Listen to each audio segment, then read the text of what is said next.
ಸಾವಿನಲ್ಲಿ 1 ಸಾವು ಹೃದಯಾಘಾತದಿಂದ ಆಗ್ತಾ ಇದೆ. ಹೃದಯಾಘಾತದ ಸಂಖ್ಯೆ ಹೆಚ್ಚಾಗ್ತಿದೆ. ಯಾವ ಕಾರಣದಿಂದ? ಬದಲಾದ ನಮ್ಮ ಜೀವನ ಶೈಲಿ, ನಮ್ಮ ಆಹಾರ ಪದ್ಧತಿ, ನಮ್ಮ ಹವ್ಯಾಸಗಳು ಮತ್ತು ಮಾನಸಿಕ ಸ್ವಾಸ್ಥ್ಯ. ತರಕಾರಿಗಳು, ಹಣ್ಣುಗಳು, ಸೊಪ್ಪುಗಳು ಇದರ ಸೇವನೆ ಮಾಡೋದ್ರಿಂದ ಹೃದಯ ಚೆನ್ನಾಗಿರೋದಿಲ್ಲ. ಈ ಎಲ್ಲದನ್ನು ನಾವು ಒಟ್ಟಾರೆ ಅಳವಡಿಸಿಕೊಂಡ್ರೆ ನಮ್ಮ ಹೃದಯದ ಆರೋಗ್ಯವನ್ನು ನಾವು ಕಾಪಾಡ್ಬೋದು. ನಮಸ್ಕಾರ. ಎಲ್ಲರಿಗೂ ನಮಸ್ಕಾರಗಳು. ಮಾತು ವಿತ್ ಮಾಲಿನಿ ಕಾರ್ಯಕ್ರಮಕ್ಕೆ ತಮಗೆಲ್ಲರಿಗೂ ಸ್ವಾಗತ. ನನ್ನ ಪ್ರೊಫೆಸರ್ ಸುತ್ತರೇಸ್ ಮಾಲಿನಿ, ಅಧ್ಯಕ್ಷರು, ಜೆನೆಟಿಕ್ಸ್ ಮತ್ತು ಜಿನೋಮಿಕ್ಸ್ ಅಧ್ಯಯನ ವಿಭಾಗ, ಮೈಸೂರು ವಿಶ್ವವಿದ್ಯಾನಿಲಯ. ಇತ್ತೀಚಿನ ದಿನದಲ್ಲಿ ಮರಣ ಅಥವಾ ಸಾವು ಅಂತ ನಾವು ನೋಡೋದಾದ್ರೆ, ಈ ಹೆಚ್ಚಿನ ಜನ 3 ಸಾವಿನಲ್ಲಿ 1 ಸಾವು ಹೃದಯಾಘಾತದಿಂದ ಆಗ್ತಾ ಇದೆ ಅಂತೇಳಿ ಸಂಶೋಧನೆಗಳು ತಿಳಿಸಿವೆ. ಮತ್ತೆ ಜಗತ್ತಿನಲ್ಲಿ ನಡೆದಿರುವ ಒಂದು ಸರ್ವೆಯ ಪ್ರಕಾರ, ಅಂಕಿಅಂಶಗಳ ಪ್ರಕಾರ ಈ ಒಂದು ವರದಿಯನ್ನ ನೀಡಿದ್ದಾರೆ ವಿಜ್ಞಾನಿಗಳು. ಹಾಗಾಗಿ ಈಗ ಜಗತ್ತಿನಲ್ಲಿ ಈ ಒಂದು ಹೃದಯಾಘಾತದ ಸಂಖ್ಯೆ ಹೆಚ್ಚಾಗ್ತಿದೆ. ಫಿಲಿಪೈನ್ಸ್ನಲ್ಲಿ ಪ್ರತಿ ವರ್ಷ 50,000 ಜನ ಹೃದಯಾಘಾತದಿಂದ ಮರಣವನ್ನು ಅಪ್ತಾ ಇದ್ದಾರೆ ಅಂತ ಅಲ್ಲಿಯ ಒಂದು ವರದಿ ತಿಳಿಸಿದೆ. ಹಾಗಾದ್ರೆ ಯಾವ ಕಾರಣದಿಂದ ಹೃದಯಕ್ಕೆ ಸಂಬಂಧಿಸಿದಂತಹ ತೊಂದರೆಗಳು, ಹೃದಯಾಘಾತಗಳು ಆಗ್ತಾ ಇದೆ ಅಂತ ನಾವು ನೋಡೋದಾದ್ರೆ, ಮುಖ್ಯವಾಗಿ 3 ಅಂಶಗಳನ್ನ ನಾವು ಜ್ಞಾಪಕದಲ್ಲಿಟ್ಕೋಬೇಕು. ಮೊದಲನೇದಾಗಿ ಬದಲಾದ ನಮ್ಮ ಜೀವನ ಶೈಲಿ, ನಮ್ಮ ಆಹಾರ ಪದ್ಧತಿ, ನಮ್ಮ ಹವ್ಯಾಸಗಳು ಮತ್ತು ಮಾನಸಿಕ ಸ್ವಾಸ್ಥ್ಯ ಅಂತ. ಈ ಕಾರಣಗಳಿಂದಾಗೇನೆ ನಮ್ಮಲ್ಲಿ ಈ ಹೃದಯಾಘಾತ ಜಾಸ್ತಿ ಆಗ್ತಾ ಇದೆ. ಹಾಗಾದ್ರೆ ಹೃದಯದ ಆರೋಗ್ಯವನ್ನ ನಾವು ಕಾಪಾಡ್ಕೊಳ್ಬೇಕಾದ್ರೆ ಕೆಲವೊಂದು ನಿಯಮಗಳನ್ನ, ಕೆಲವೊಂದನ್ನ ಅನುಸರಿಸಿದರೆ ನಮ್ಮ ಹೃದಯ ಆರೋಗ್ಯವಂತವಾಗಿರುತ್ತೆ. ಹಾಗಾದ್ರೆ ಅದು ಯಾವ್ದ್ಯಾವ್ದು ಅಂತ ನಾವು ನೋಡೋದಾದ್ರೆ, ಮೊದಲನೇದಾಗಿ ಫಿಸಿಕಲ್ ಆಕ್ಟಿವಿಟಿ ಅಂತ ಕರೀತಾರೆ. ಅಂದ್ರೆ ದೈಹಿಕವಾಗಿ ನಮಗೆ ಒಂದು ವ್ಯಾಯಾಮ ನಮ್ಮ ದೇಹಕ್ಕೆ ಬೇಕು. ಆ ವ್ಯಾಯಾಮ ಇದ್ದಾಗ ನಮ್ಮ ಹೃದಯ ಚೆನ್ನಾಗಿರುತ್ತೆ ಅಂತ ಹೇಳ್ತಾರೆ. ಹಾಗಾದ್ರೆ ದೈಹಿಕ ವ್ಯಾಯಾಮ ಯಾವ್ದ್ಯಾವ್ದು ಅಂತ ನಾವು ನೋಡೋದಾದ್ರೆ, ಯಾವುದೇ ವ್ಯಾಯಾಮ ಆಗಿರ್ಬೋದು, ಅದು ಪ್ರತಿ ದಿನ ನಾವು ಒಂದು 30 ನಿಮಿಷಗಳ ಕಾಲ ವ್ಯಾಯಾಮವನ್ನ ಮಾಡೋದ್ರಿಂದ ಖಂಡಿತವಾಗ್ಲೂ ಅದು ನಮ್ಮ ಹೃದಯದ ಆರೋಗ್ಯವನ್ನ, ಆಯುಷನ್ನ ಹೆಚ್ಚಿಸುತ್ತದೆ ಅಂತ ಹೇಳ್ತಾರೆ. 30 ನಿಮಿಷಗಳು ಅದು ಯಾವ್ದಾದ್ರೂ ಆಗಿರಬಹುದು. ಅದು ವಾಕ್ ಆದ್ರೂ ಮಾಡಬಹುದು, ನಮಗೆ ಗೊತ್ತಿರುವಂತಹ ಯಾವ್ದಾದ್ರೂ ವ್ಯಾಯಾಮವನ್ನ ನಾವು ಮಾಡಬಹುದು. ಅಥವಾ ಒಂದು ವಾರದಲ್ಲಿ ನಾವು ಒಂದು 5 ದಿನನಾದ್ರೂ ಮಾಡಬೇಕು ಅಂತಂತಾರೆ. ಪ್ರತಿದಿನ ಅಥವಾ ಒಂದು 5 ದಿನ ಅಂತಾನೆ ಅನ್ಬೋದು. ಒಟ್ಟಿನಲ್ಲಿ ಒಂದು ವ್ಯಾಯಾಮ ಅತ್ಯಗತ್ಯ. ಅದರಲ್ಲೂ ಇತ್ತೀಚಿನ ದಿನದಲ್ಲಿ ನಿಮಗೆ ಗೊತ್ತಿರ್ಬೋದು, ನಮ್ಮ ಒಂದು ಕ್ಲಾಪ್ಸ್ ಏನು ಮಾಡ್ತೀವಿ, ಚಪ್ಪಾಳೆ ಹೊಡೆಯೋದ್ರಿಂದ ಅದು ಹೃದಯಕ್ಕೆ ಒಳ್ಳೆಯ ಒಂದು ವ್ಯಾಯಾಮವನ್ನ ನೀಡುತ್ತೆ ಅಂತ ಕೆಲವೊಂದು ಸಂಶೋಧನೆಗಳು ತಿಳಿಸುತ್ತೆ. ಏಕೆಂದ್ರೆ ಒಂದು ಆಕ್ಯುಪ್ರೆಷರ್ ಬೀಳುತ್ತೆ.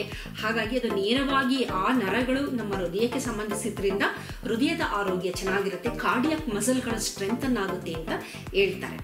ಇದರ ಜೊತೆಯಲ್ಲಿ ನಾವು ಒಂದು ಸೆಡೆಂಟ್ರಿ ಲೈಫ್ ಸ್ಟೈಲ್ ಅಂತ ಏನು ಮಾಡ್ತಾ ಇದೀವಿ, ಅಂದ್ರೆ ಕೂತಲ್ಲೇ ಕೂತಿರೋದು, ಯಾವುದೇ ರೀತಿಯ ಒಂದು ಓಡಾಡದೆ, ಶ್ರಮ ವಹಿಸದೆ, ಕೆಲಸ ಮಾಡದೇ ಇರೋ ಅಂತದನ್ನ ನಾವು ಸೆಡೆಂಟ್ರಿ ಲೈಫ್ ಸ್ಟೈಲ್ ಅಂತೀವಿ. ಮೊದಲೆಲ್ಲ ಪ್ರತಿಯೊಬ್ಬ ವ್ಯಕ್ತಿಯು ಅವನು ಒಂದು ವ್ಯವಸಾಯನೇ ನಮ್ಮ ದೇಶದಲ್ಲಿ ಒಂದು ಮುಖ್ಯವಾದ ಕಸುಬಾಗಿತ್ತು. ಬೇಕಾದಷ್ಟು ಶ್ರಮದಾಯಕ ಕೆಲಸಗಳನ್ನ ಮಾಡ್ತಾ ಇದ್ರು.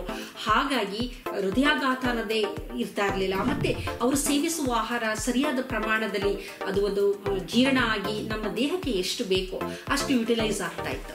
ಆದ್ರೆ ಇತ್ತೀಚೆಗೆ ಏನಾಗ್ತಾ ಇದೆ ಅಂತಂದ್ರೆ, ಬಿಕಾಸ್ ಆಫ್ ಒಂದು ಔದ್ಯೋಗೀಕರಣ ಆಗಿರ್ಬೋದು, ಕೈಗಾರಿಕಾ ಕ್ರಾಂತಿ, ಇದೆಲ್ಲ ಆಗಿರೋದ್ರಿಂದ ನಾವು ಕೂತಲ್ಲಿ ಕೆಲಸ ಮಾಡೋದು, ಎಲ್ಲ ಕೆಲಸಗಳಿಗೂ ಆಲ್ಟರ್ನೇಟಿವ್ ಆಗಿ ಯಂತ್ರೋಪಕರಣಗಳು ಇರೋದ್ರಿಂದ ಹೆಚ್ಚಿಗೆ ಸಮಯ ನಮ್ಮ ದೇಹಕ್ಕಿನ್ನ ಪರಿಶ್ರಮ ನಮ್ಮ ಮೆದುಳಿಗೆ ಜಾಸ್ತಿ ಆಗ್ತಾ ಇದೆ.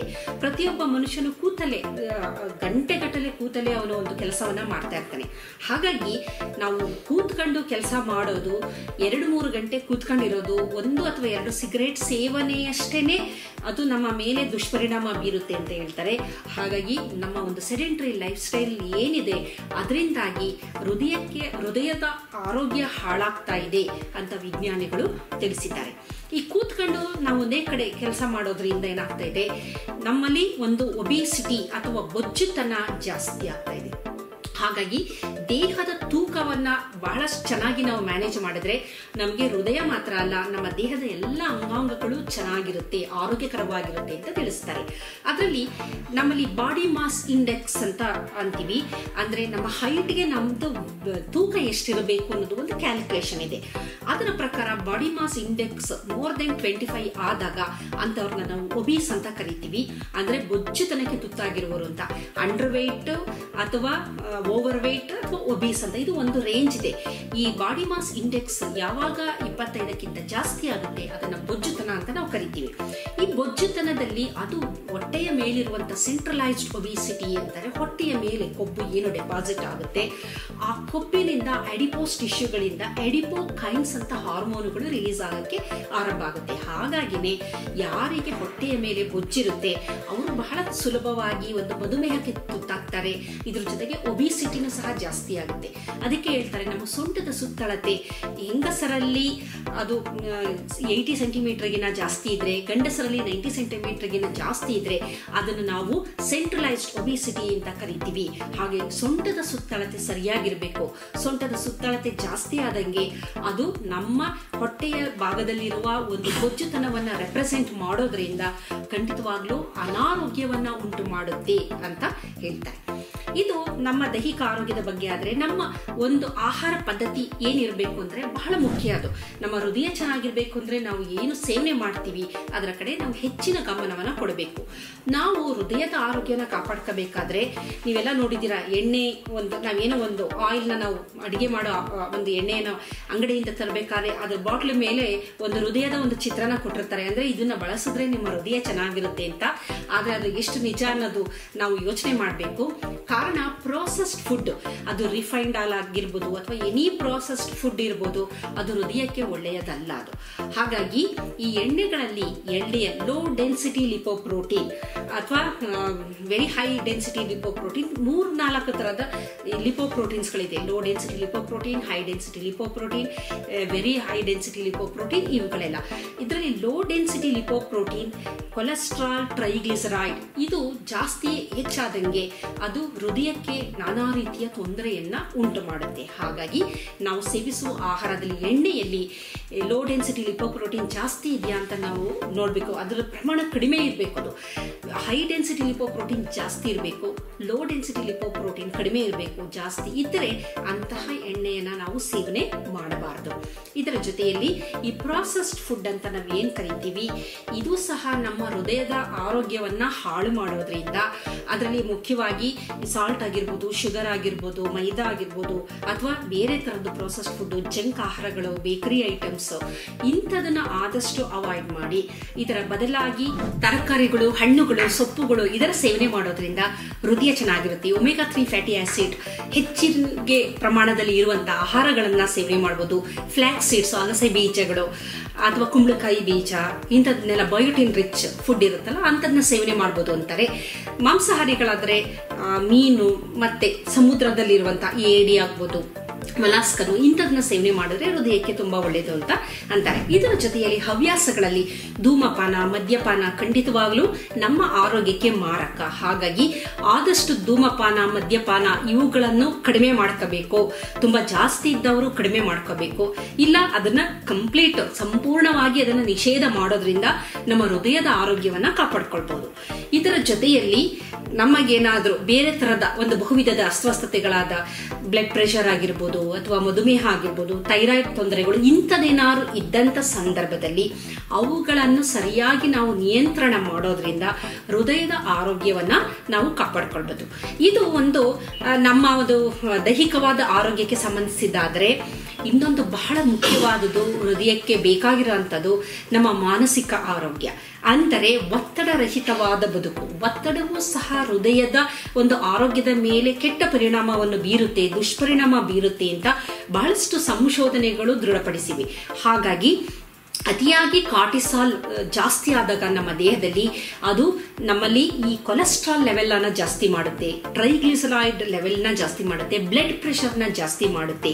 ಇದರಿಂದಾಗಿ ಒತ್ತಡದಿಂದಾಗಿನೇ ನಮ್ಮಲ್ಲಿ ಅಪ್ಲೇಕ್ಸ್ಗಳು, ಒಂದು ನಮ್ಮ ಬ್ಲಡ್ ಕೆಪಿಲರಿ ರಕ್ತ ನಾಳಗಳಲ್ಲಿ ಅಪ್ಲೇಕ್ಸ್ಗಳು ಡೆಪಾಸಿಟ್ ಆಗೋದ್ರಿಂದ ರಕ್ತ ಒಂದು ಪರಿಚಲನೆ ಅದು ಹರಿಬೇಕಾದ್ರೆ ಅದಕ್ಕೆ ತಡೆಯುಂಟಾಗುತ್ತೆ.